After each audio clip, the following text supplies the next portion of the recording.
During the Maximal Trilustrum, Japanese jazz pop singer Kimiko Kasai had an amazing run of albums, releasing more than 20 between 1970 and 1985.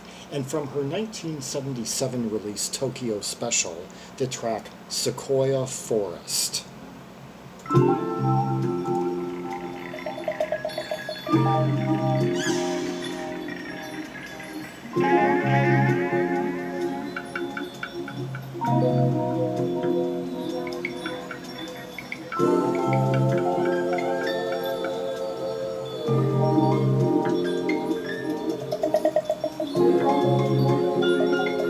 Now, what do we have so far? We've got the her voice, we've got the harmonies, we've got those little tinkly droplets of sound, we've got that wah-wah going. Light touch of piano, I believe. Musically, the arrangement recalls Bubbles by Herbie Hancock. Of course, with the difference being the vocals.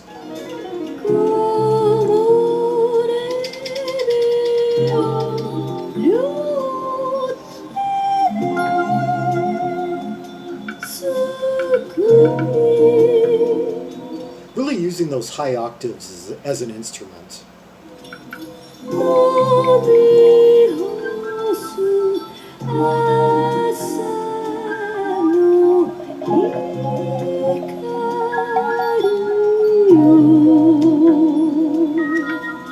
I love how those glowy tones just tinkle in between each, just as she's laying go of each line.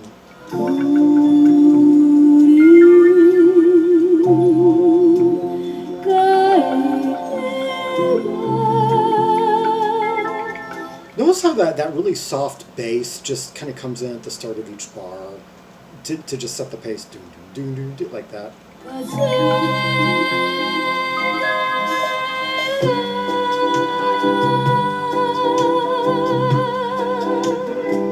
God, here, stretch those vowels out.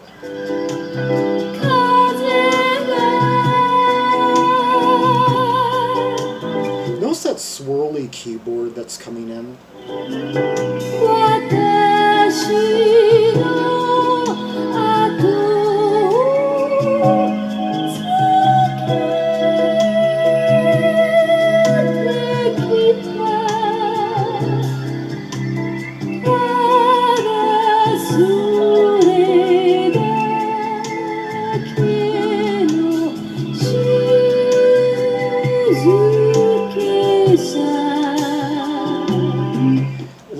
Major seventh chords in this, and just an overall like very serene kind of like sunsetty lakeside vibe.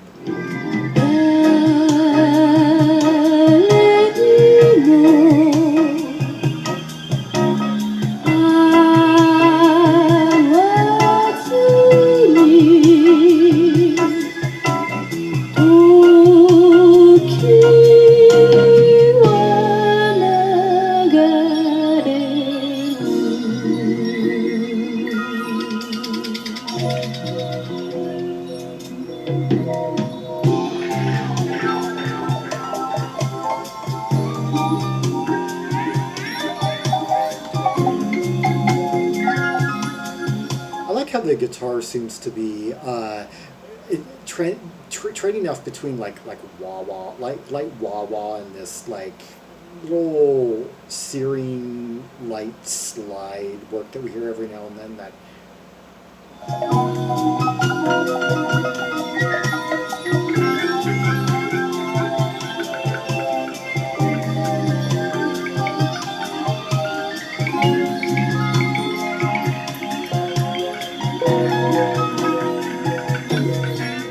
sparkling little piano there, like diamond, like just like sunset glistening on the waves of water.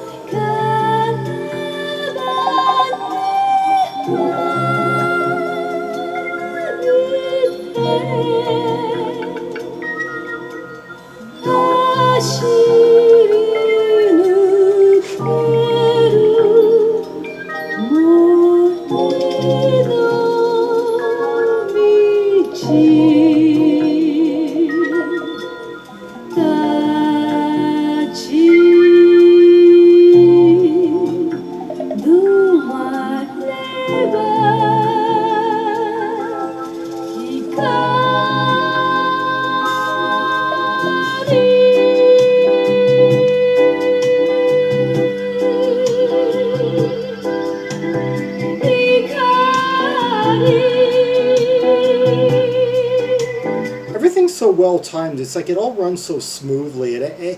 All these different like soft, blurry sounds just kind of blend into each other like oil and water. But it's like here we're hearing that kind of icy, swirly organ sound again, right in this passage, like we were hearing the last time. And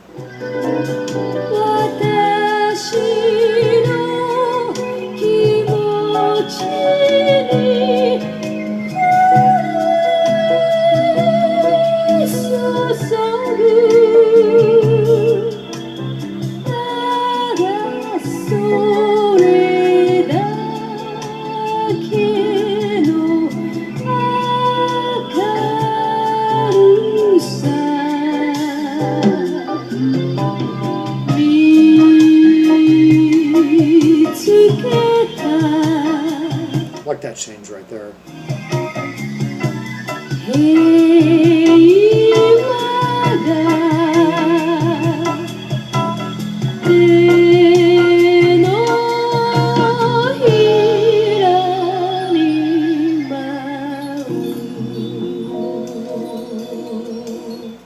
I love this key center.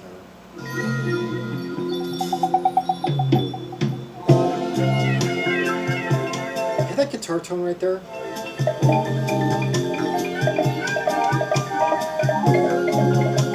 The guitar, I swear, several of these nuances are lifted straight off of Bubbles.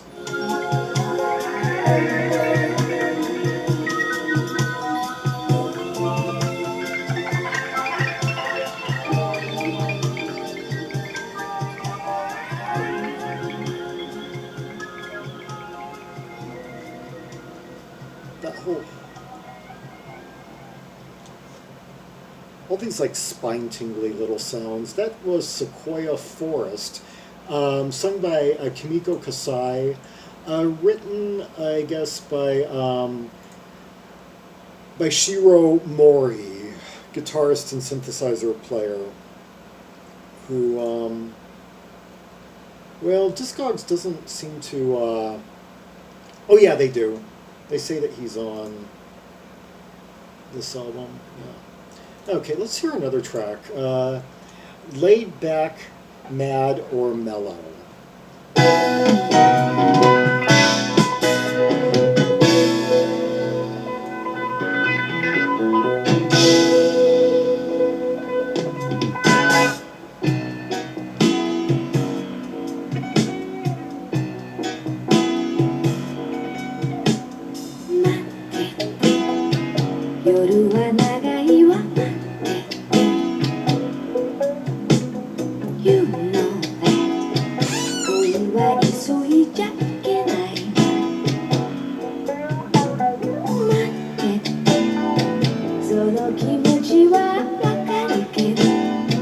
More of a mid-tempo, angular, kind of slightly funky track, modulations.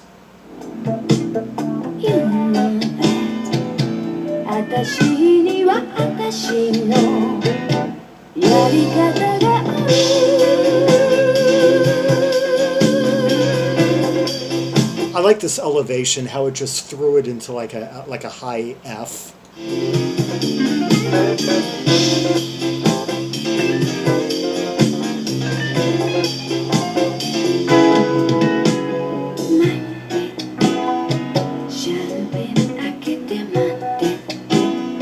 C.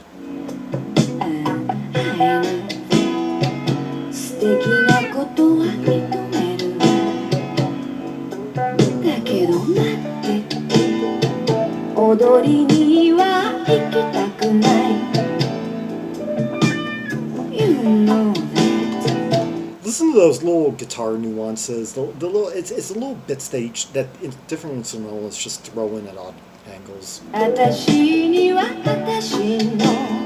like how the melody just stays, like the vocal arc stays the same, just as the underlying chord sequence just kind of modulates, like going from like starting like in a C, and C, G suspended third type progression, and then rising it a full step to like D, A suspended third, I believe, and then throwing it up to like a high F for the chorus.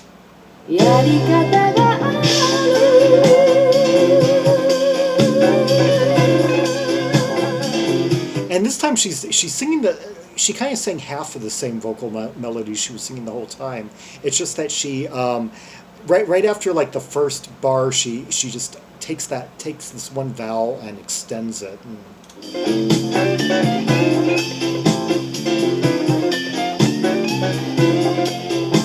Yeah, she has a knack for being like really restrained at certain moments, and like kind of like being reined in to the rhythmic track, and then just flaring up at the right moment.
Throwing in a flat here, A flat. I love it when they throw in chords that you haven't heard throughout the rest of the song so far. Like you know, you're going through that mid-late sequence and resolving it.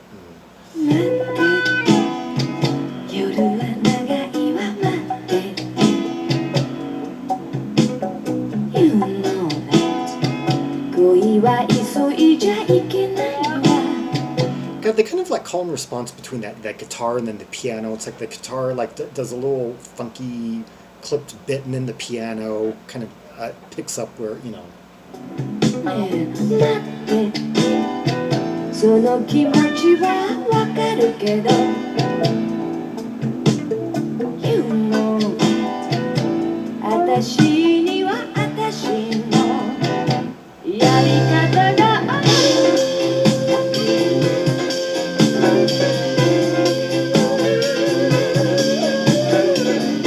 Yeah, a perfect example of just like taking one melody and like spinning it higher and higher through a bunch of modulations until you just stretch things out in this big grand chorus.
Two guitarists there. We got one playing kind of like a scratchy rhythmic figure, and then we got the other doing that kind of cocktail soloing.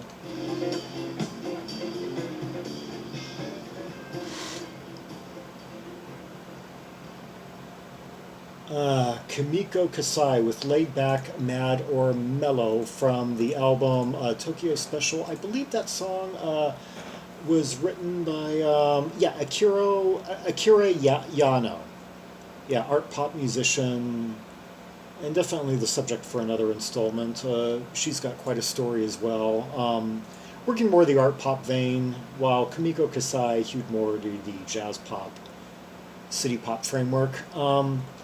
Let's see, do any of the entries on here give us full credits on like all the instrumentalists involved? No, I don't think they do.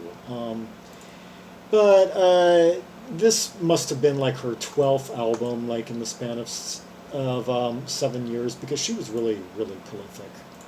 And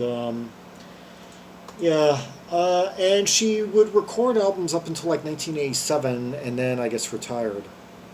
But quite a legacy she left behind. As a matter of fact, the references I was making to Bubbles in the first track I played, she ended up recording an album with Herbie Hancock, Butterfly. Yeah, 2 years after this, the stuff we were just at 2 years after Tokyo Special. In fact, he receives co-billing on it. And so she's I guess recorded with American jazz players, and has had some at least people more who followed the jazz scene a bit more closely during the 1970s would have known about her here in the States. Yeah, Kimiko Kasai, two great tracks from the 1977 CBS Sony release, Tokyo Special. The tracks Sequoia Forest, laid back, breezy, spine tingly, liquid, watery ballad, atmospheric track, and then the funky, kind of melodic, modulating, laid back matter Mellow. Also recorded that year by one Linda Carriere. Yeah, actually, an American soul funk singer who later showed up in Dynasty. Yeah, that's news to me. I didn't know that. I didn't imagine that one of the members of Dynasty recorded a solo album before Dynasty even got going. Yeah. And that album, supposedly the title of that album is Haryomi Hosono Produced. Yeah, I would have never imagined that a member of Dynasty had a brief solo career in Japan or on a Japanese label. Pre-Dynasty, yeah. I wonder how those connections came about. Anyway, for more Rubies and Sapphires from Kimiko Kasai, see the directory of albums by Japanese artists linked in the description below. For Red Hot Tracks and Tasty Purples from, about half a dozen of Kimiko Kasai's albums, as well as albums by Akira Yano and many other great city pop, male and female musicians, art pop, city pop, jazz rock, yeah. More than 800 albums by Japanese artists, as well as a few by other artists from other nations in the Far East part of the world. Like and subscribe and follow me on social media, and leave a comment if there are any observations you have about the tracks we just heard, the instruments, the arrangements, the layers, the nuances, the sounds, the mood, the textures, the vocals. Oh, and if you understood the lyrics to either of these songs, fill us in. And until next time, this is Zaragon, the world's most ear-traveled trimaximalist, signing off.